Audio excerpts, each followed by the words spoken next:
Good morning, good afternoon, and good evening, and welcome to Umlink Energy Speaks Back, powered by Hark Systems. My name's Paul Webb. I'm the founder of B2B Energy, and I'm also your host. And weekly, I present to you energy experts from around the world. And today we are in the UK discussing IOT, which is the Internet of Things within buildings. And our purpose, as always, is to provide a good understanding of energy management knowledge from around the world, which is available today for us to deliver energy savings that impact on our planet. Now, before we get into today's interview, I would like to recognise our sponsors. They are Umlink, who are taking the confusion out of energy management. Clean Energy Revolution for their knowledge and networking in the renewable world. B2B Energy for the 11-week energy program. Hark Systems, renowned for their energy software. Alexis Energy for power management. Led by Vision, who are an LED and a controls company. SignWatts for the electronics and EV transition, and Carbon Black Global for their waste to energy initiatives. And lastly, I would like to recognise our certificate partners, who are Esther Energy. Welcome to episode 65 of Umlink Energy Speaks Back, powered by Hark Systems. And my special guest today is a sales manager in the IoT world who's going to give his insights into this industry. IoT is one of the easiest and cheapest ways to reduce carbon emissions and take control of how we are consuming our energy. So without any further ado, I give you Miles Browne. Good afternoon, Miles. How are you today? Afternoon, Paul. Yeah, I'm good. Thank you. Feeling fresh, feeling well. Very excited for the festive period. To go home and see the family is always a pleasure. I was a bit shocked this afternoon when I looked at my diary thinking, oh, I've got to do some shopping. And I thought, oh, next week's Christmas. It's crazy how it's gone, isn't it?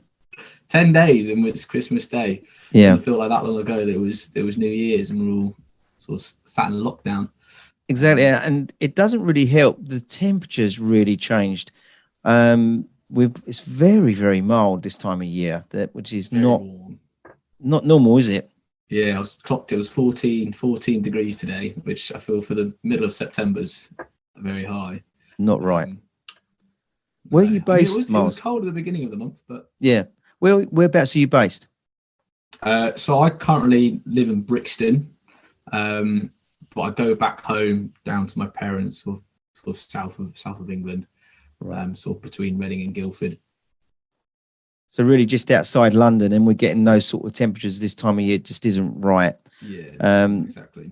You know, we can't focus too much on climate change, but there's definitely something happening in this world regarding these sort of temperatures.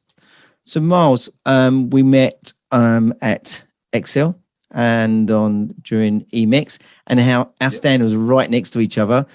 I think we spoke on the first day, and it was it. We was both bombarded by loads of people coming onto our stands and things with obviously the new sort of ideas about energy management, etc. But for the benefit of our audience today, can you tell us some background about yourself and where you've come from?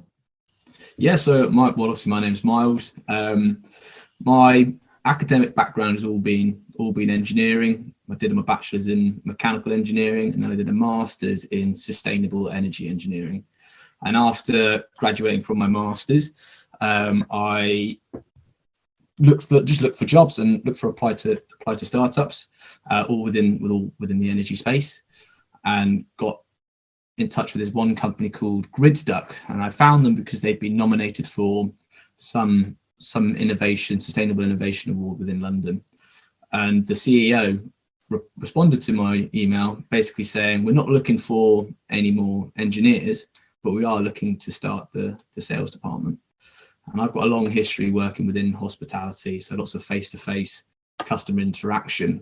So I jumped at the opportunity, joined this startup called Gridduck, which is essentially built an energy management system, working in sales. And I've had the privilege of being able to talk to people about how to cut down their energy use for the past year and a bit. And it's been really, really fun. I've always been into sustainability. I've always been into energy. As a kid, I was always having to go at my parents for leaving the lights on. Really? Well, you was having a go at them? Yeah. Rather than the parents? Yeah. I Interesting concept. backwards. Backward way. But yeah, I was always into how much energy we're using, and particularly how that was having an effect on emissions, and how these emissions are leading to climate change. So the sort of notion of energy efficiency and energy saving has always been a part of my attitude and a part of my mind. So it's really cool to be part of a company that literally focuses on that and providing a tool and a system that does all of that.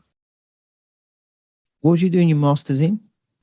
So the master's title was Sustainable Energy Engineering, and a big part of that was looking at modern energy infrastructure. So how is it we make energy, from industrial processes to making steel, making concrete, all the way through to transport and domestic household, and how we can do that in a more sustainable way. So what is the path from where we are now to where we need to be to get to net zero by 2050?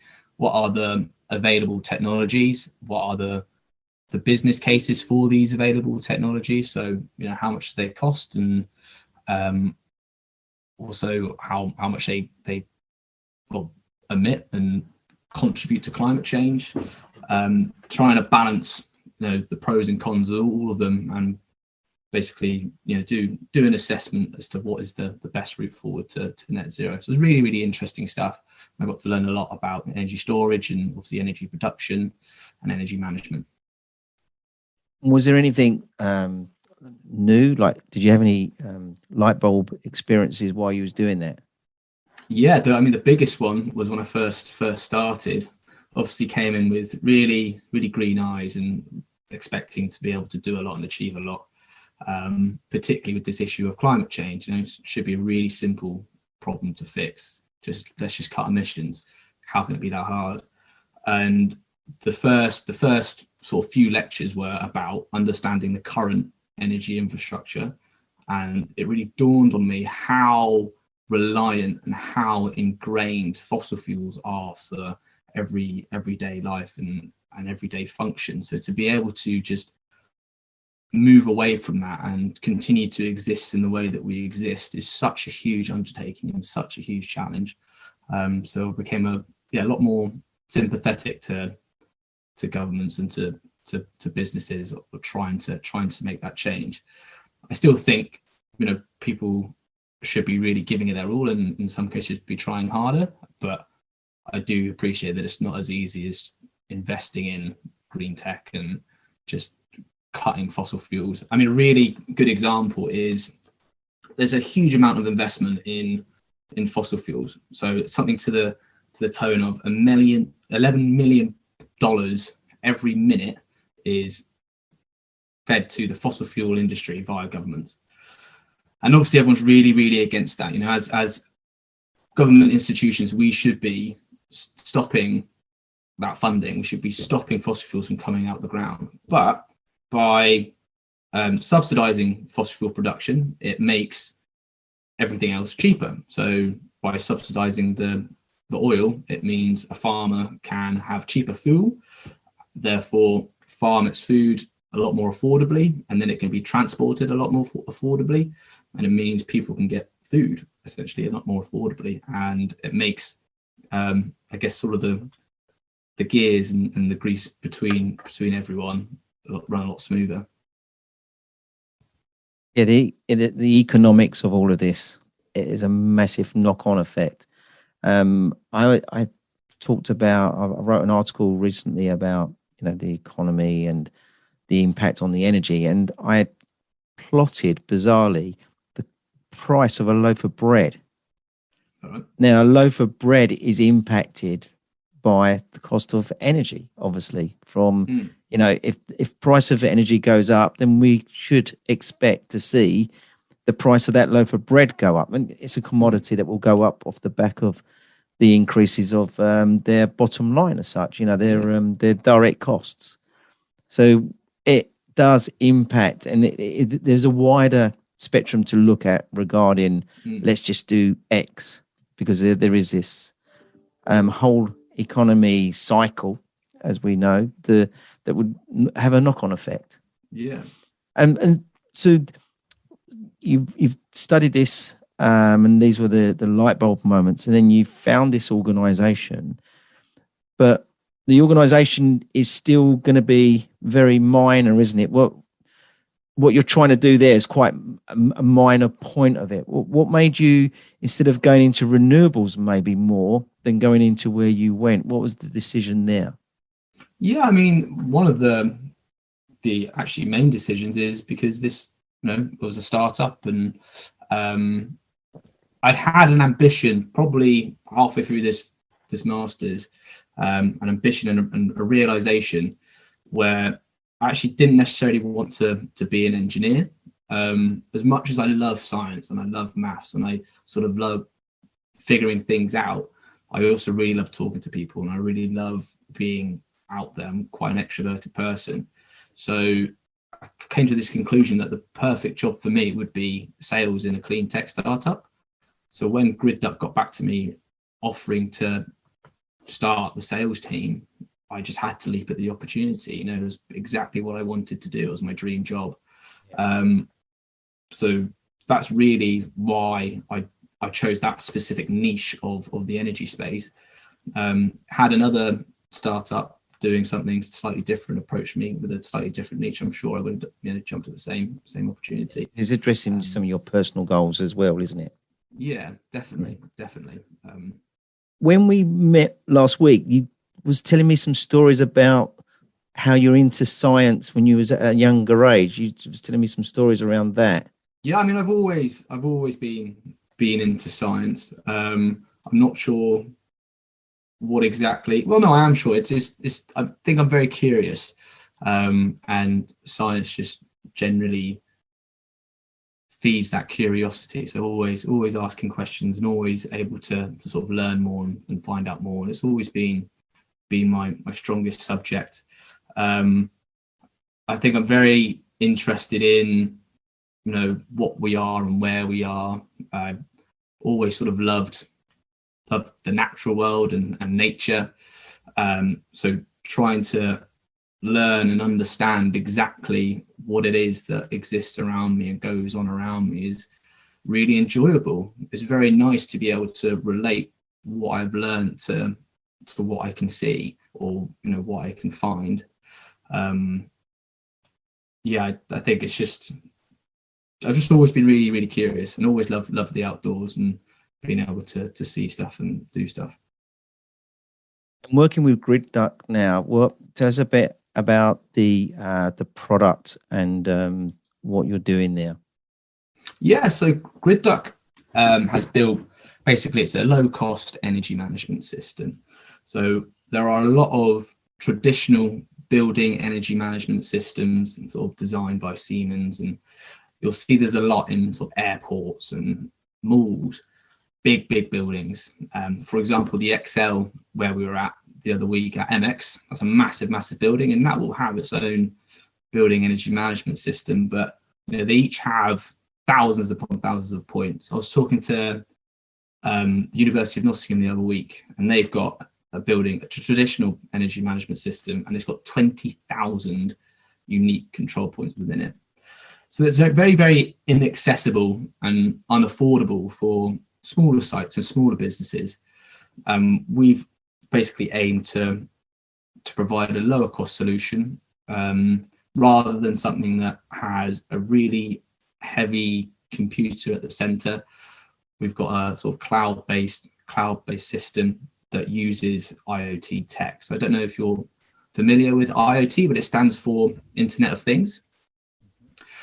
Basically, every device within this area is transmitting data from one device to the next. So you've got all of these things talking to each other.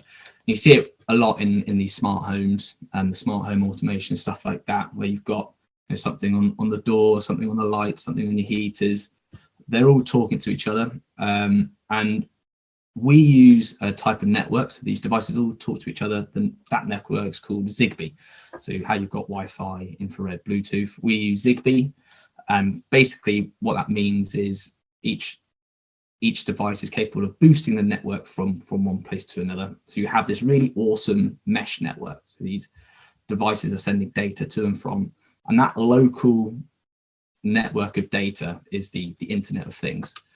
And we've used that technology, and rather than putting that in the space of a home where it's mostly geared towards comfort, we're trying to utilize that in a more commercial setting to reduce energy use. So it's really cool, really fun. It's a very intelligent system. We've tried to build it to be as intelligent as possible. So it's got really complex rule capabilities. Basically, if this happens, then do that. And the this variable, so if this is, it can be anything. So as long as our system is capable of reading it, you can create control against it. And you can have many tiers upon that. But one thing we're trying to do, working with a farm up in Hereford. So he's just an organic, I don't even think they're organic, just an apple farmer. And they have these huge cold stores. So a cold store is a building size refrigerator. And they've got about 4 of them. And on top of the cold stores, they've got their solar panels.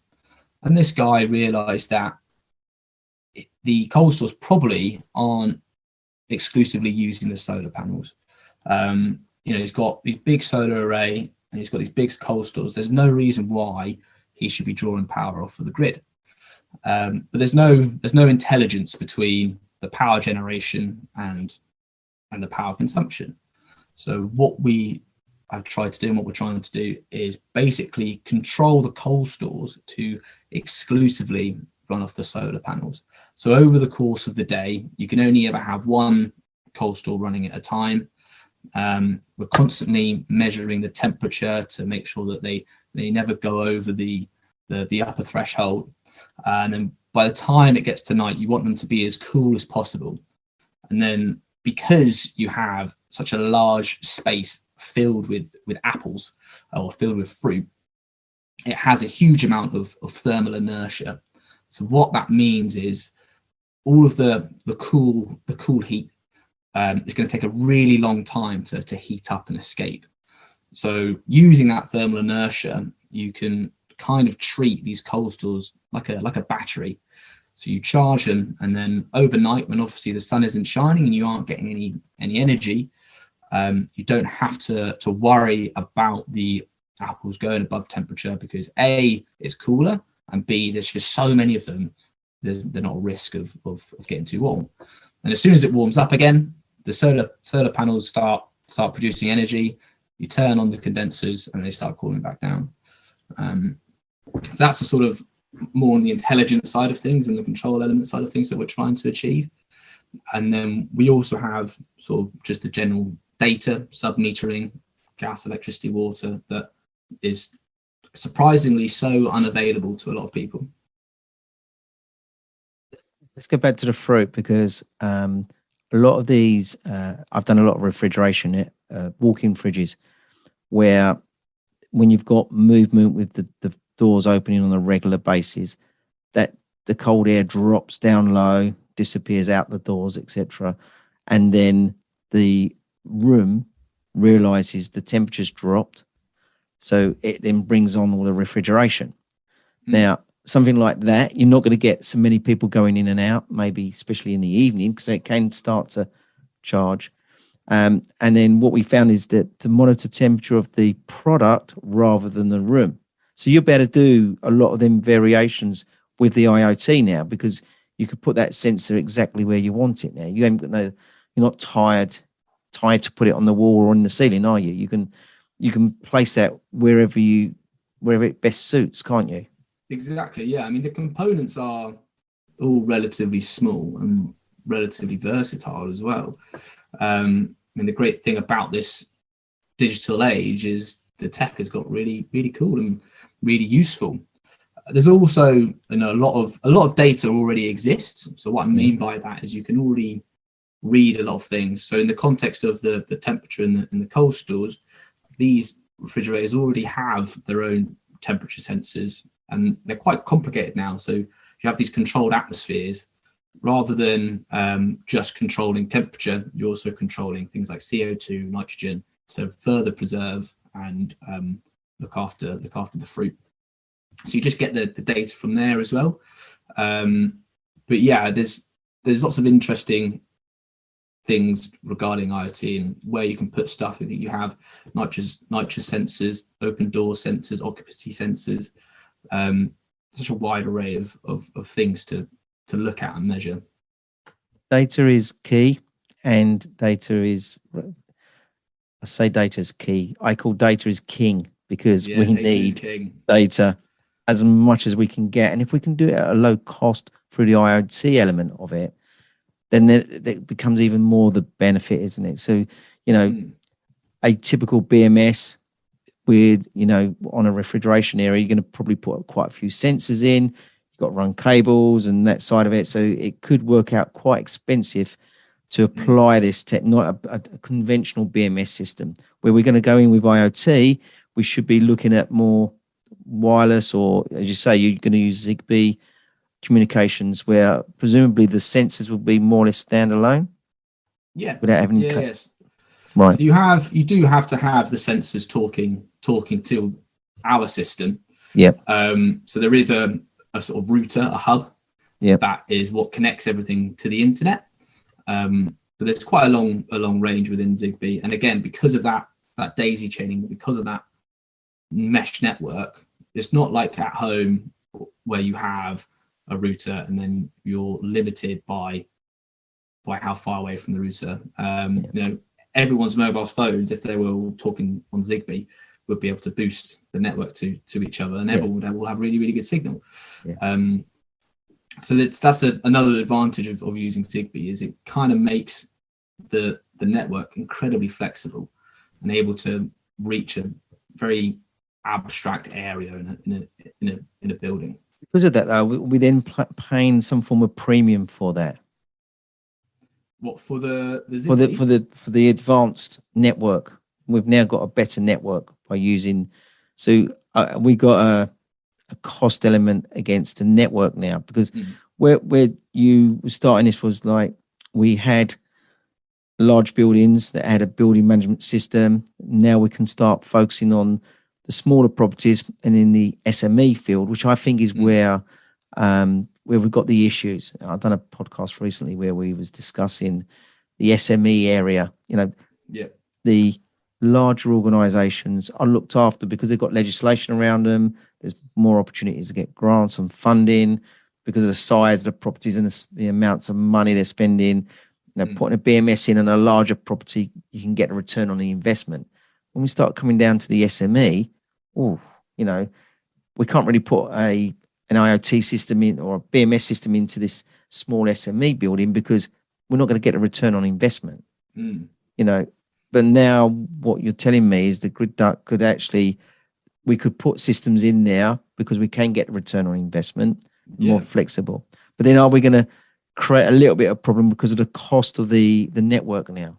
Or is that all? Well, not necessarily, because I think you have to consider that there is, so if we look at a traditional system, there is a wired component, there's a wired install, and then looking at the remote accessibility allows for centralized control. So if you just had one computer that was only accessible on the site, then it would mean to make any changes and to get any data and to do anything, someone would have to be at site or go to site. Whilst having this network accessibility, obviously there is a fee and a cost to maintaining that and upkeeping that, but that's relatively minimal than having to pay an entire person to go somewhere and access the data physically and do something physically. Have you got any indication on IoT regarding the return on investment? Yeah, so we have a couple really good case studies. So the first one was with a cocktail bar, and really interestingly, in hospitality, even though I worked in hospitality for many years, I never even thought about this, but they all leave their drinks fridges on out of hours, and the drinks fridges are full of stuff that doesn't perish. You've got sugary drinks and alcoholic drinks, and there's such a high sort of turnover of the product in the fridge, and they're not going to be in there for an extended period of time. It's common practice to bring the stuff out the back to the front so that it never gets old and never perishes. But what that means is these refrigerators, are running when an institution is shut.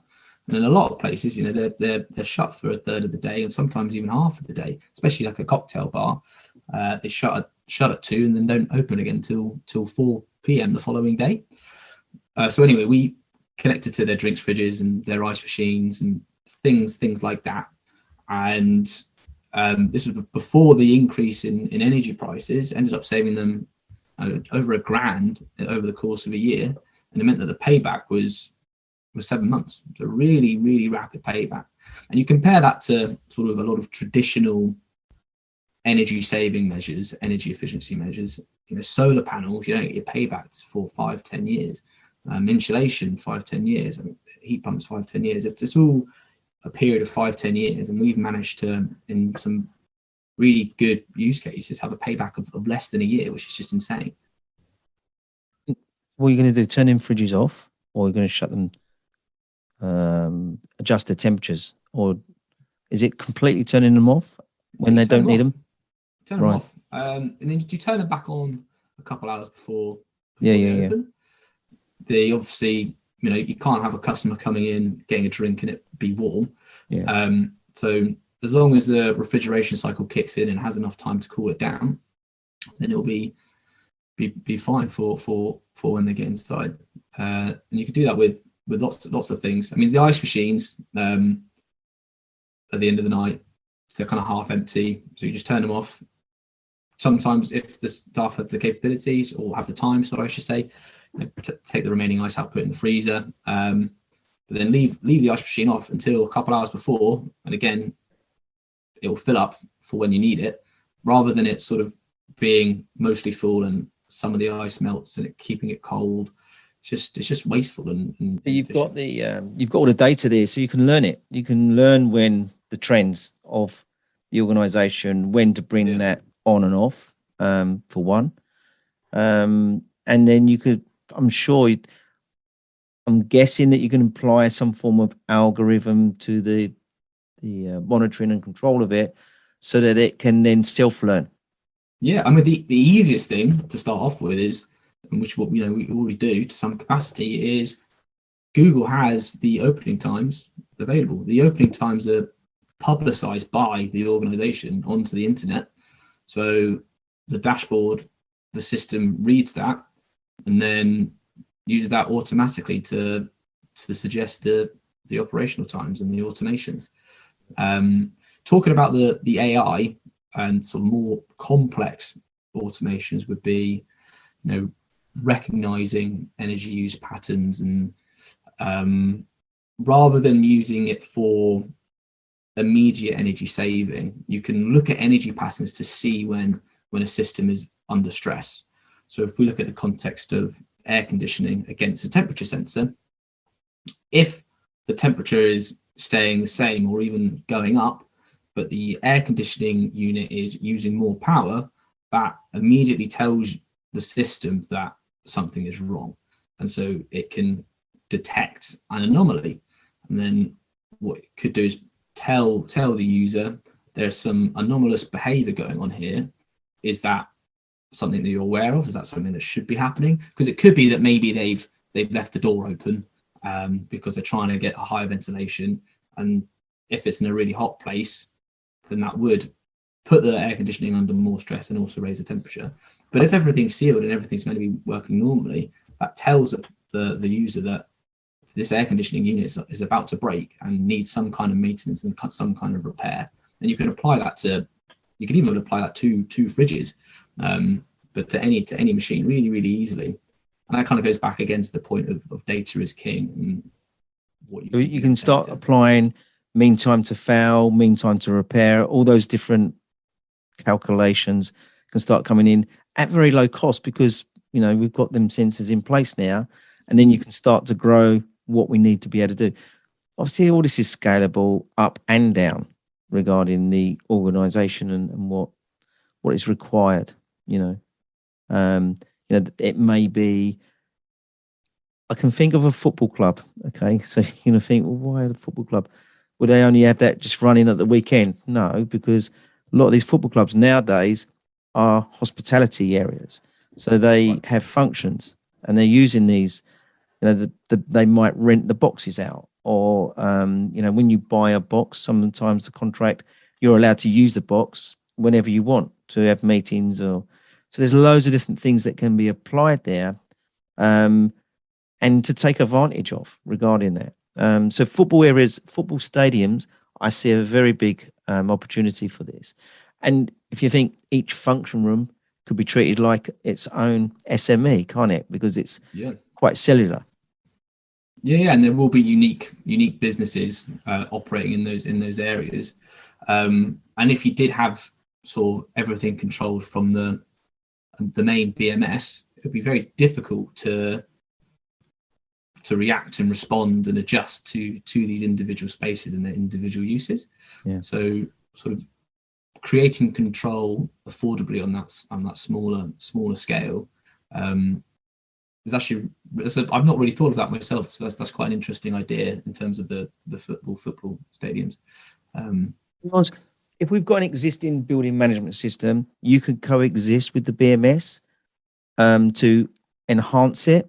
Yeah, so as it stands, we are not capable of interacting directly with the BMS. So what I mean by that is our system cannot plug into a current BMS and then influence the controls. Yeah. There are ways to sort of monitor the outputs and measure the outputs. And I think if there was an ambition to and a desire to, it would be possible, because all of these BMSs talk on the same type of communication. It's called, I believe it's M-bus or wired M-bus. And we do have capabilities of talking to wired M-bus and other network protocols. So it's not necessarily out of question or out of field, but that's not what the system has been designed to do. The system is meant to replace that and act as a more affordable alternative to the sites that can't afford it. I mean, a bit traditional BMS requires a huge amount of capital, and a lot of people don't have a huge amount of capital. Yeah, and to retrofit, even more so. Exactly. Because you've got cables to run, infrastructure to put in place before you even start to even think about how many sensors you're going to have, and what's required. Yeah. Where do you think the challenge? IoT is quite new. I haven't done an energy survey where I've come across a building that's got an IoT system put in place. So I would say for me, it's a new concept. I've seen it coming. Obviously, I've glanced at your products and technologies. Where do you think the challenges are from the transition from traditional BMS or organizations with no BMS to transition to installing an IoT system? Do you think there's barriers and there's challenges ahead? I mean, there always is. I think one of the first interesting challenge for me as a sales guy, trying to persuade people that they need an energy management system. They don't even have the energy data in front of them in the first place. So actually, a big part of what we do is provide monitoring. So even before the control, there's the monitoring side of things, and there's a lot of education, or that's probably not quite the right word.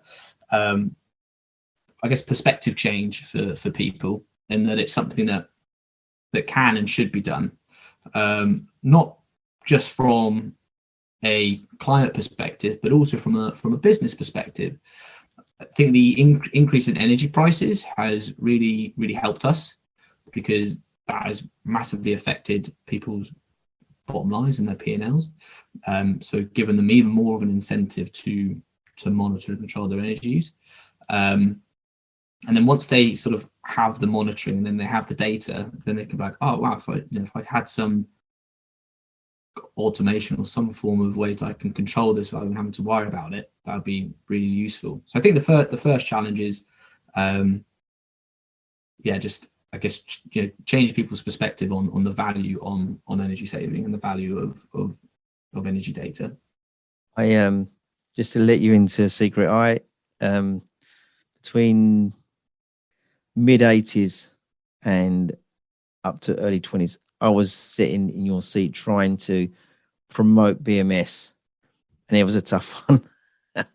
It's that getting people to do that transition into putting their buildings on BMS. When in them days, 1 in 3 building had a BMS in it. Okay, then if I look back now, as nearly all the buildings that I survey have got some form of BMS in, and now I've even seen BMS equivalent in the household now. So like everything, prices come down, quality's gone up, people can afford that for their properties and for the investment. The return on the investment's still there, but it's lower cost. Energy's gone up, obviously, and that's a great driver towards automation.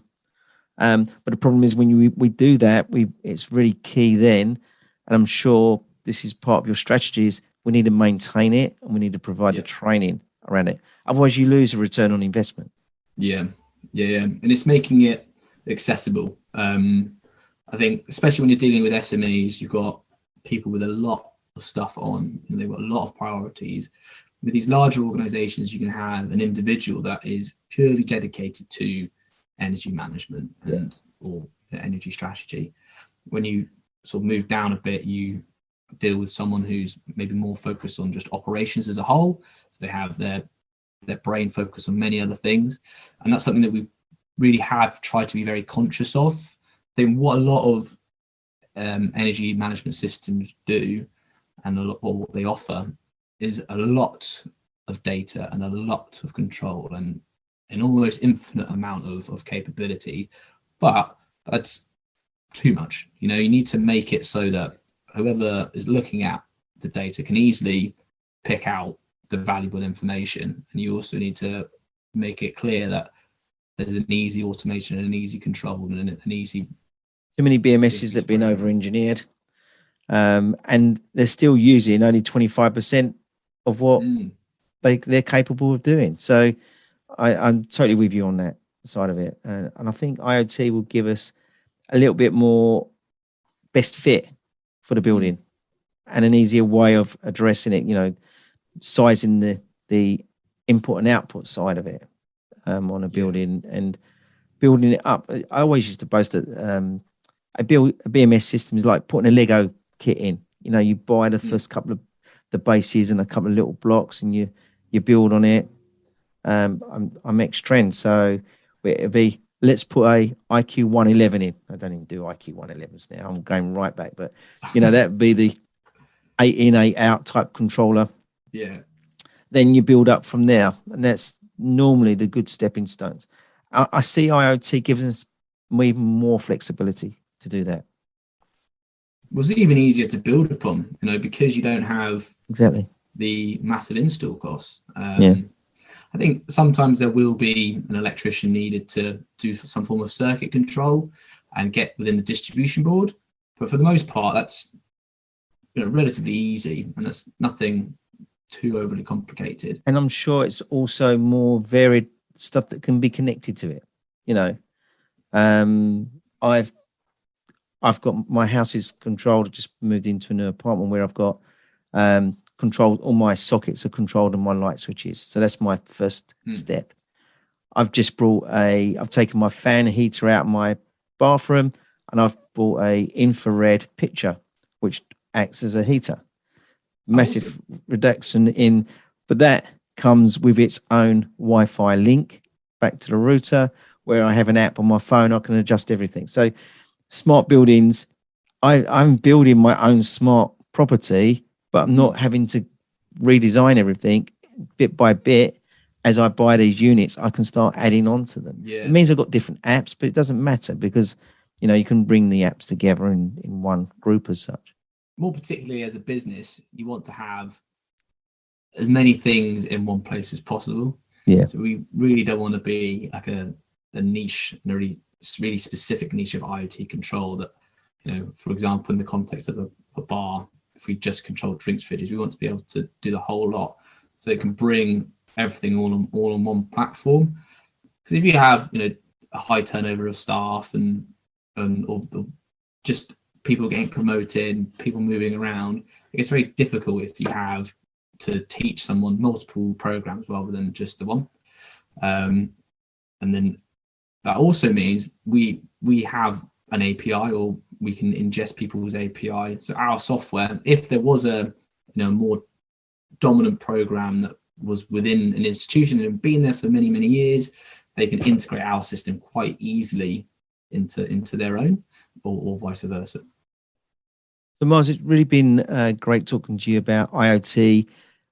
It's very early days, I think, for the energy manager from my point of view.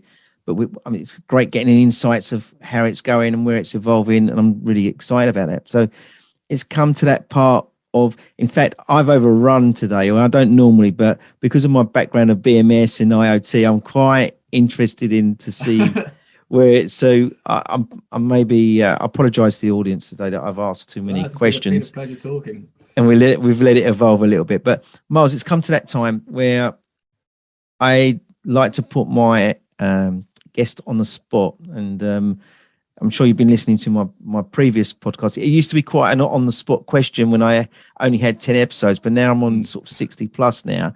So Miles, is there anything you can give back to the audience today as a takeaway?